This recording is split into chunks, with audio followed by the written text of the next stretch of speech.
Good morning, students. This is to go over the paperwork that's required in your folder that you've been given. This first page is actually a kind of color-coded page. I'm going to go over the actual required paperwork. Don't forget this little area. There is a $25 course fee that you need to pay on PayPams, and we do suggest that you join a CTSO, and you need to check Schoology often. You don't have a lot of assignments through Schoology through this, but there are a couple, so constantly check that for the co-op.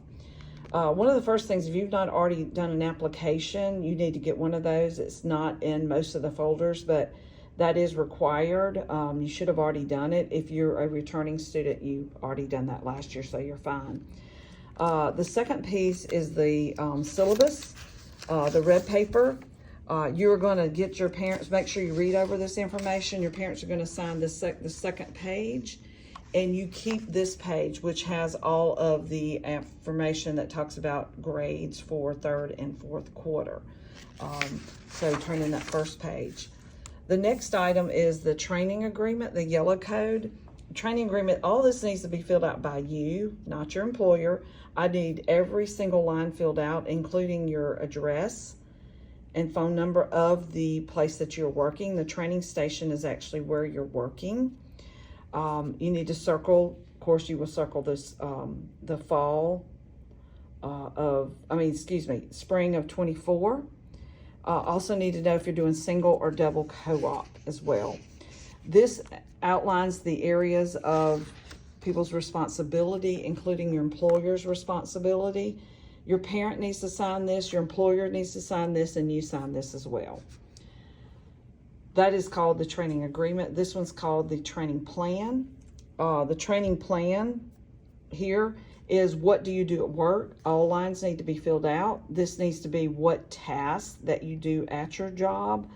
Do not worry about this side, but here be a little more defined. For example, if you work at Foosackly's, if you do cashier, cash management, customer service, answering phones, running food orders, cleaning lobby area, greedy guests, organizing food stations, setting out tea, just go and be actually more defined. It needs more than 2 lines on here. The next area is your emergency contact information. Of course, all of this needs to be filled out. Need to know how you're getting off campus. If you drive, you must have a parking decal on campus, or that someone is picking you up. Reminder on here that you need to make sure that you leave once the bell has rung for your dismissal time. Do not loiter around campus or go to a class and hang out. If you stay on campus, you must send Ms. Crane a text through the remind, and that remind information is actually on the syllabus part. If you'll go to, maybe I don't have it, I'm sorry, but it is, you join the remind, it's at co-op SH, @ co-op SH, and the number you're texting is 81010.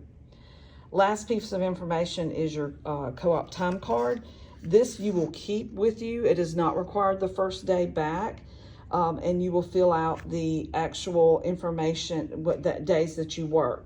We won't come back into the 4th, so you won't put 1, 2, or 3 on there. You'll start on the 4th, time in. If you go in at 4, time in's 4. If you get off at 9, timeout's 9, how many hours you work that day. The total at the end of the month, you must total your timesheets, hours, and wages. This is required. If you look on the back, I actually have an example of how a timesheet should be filled out. And if you pay attention to these areas, this is how you can lose points. You start with 100. If you're late, you lose 5 points to 10 points. Hours not totaled, you lose points. Hours, wages not totaled.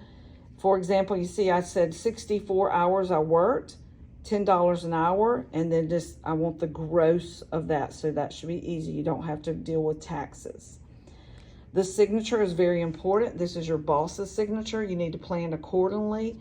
The August timesheet last semester was not due until September 5th. We give you 5 days. Plan. If your boss is going out of town, if you're, you're going to be out of town, plan accordingly to get this turned in by the 5th of the following month. That signature states the hours are correctly documented. Forged documents can lead to dismissal from the program and are reported to school administration, which could also lead to you being suspended as well. Any questions that you have, please do not hesitate to let Ms. Crane know. I always, just kind of quickly in my room, kind of looking over here, when you come in my room, under the Zero Talent poster are the time cards and information. This is the present month's time card that's here. Any paperwork you turn in needs to be turned into this folder. As you can see, a lot of paperwork's been turned in because it's the 5th of the month. This little basket is the only place you need to turn things in. Please don't put things on my desk. It could get lost, and I don't want that to happen. It also is important that you use the proper color timesheet. January will be that lime green color. As you can see, this is my students' December time card and November time card for right now. So you can see we do different colors for each month, so that helps with organization. If you have any questions, please do not hesitate to contact me, either through email or through the Remind code. Again, let me write that on our board. To join the Remind, you're going to text at co-op SH to the number 81010. Okay, at co-op SH to 81010. Pay your fee online and plan to stay the first day of school for a quick meeting, and then we'll release you. But by you going through this video, you've got a lot of the information that you need. I now am going to ask you at the end of I'm going to ask you to go to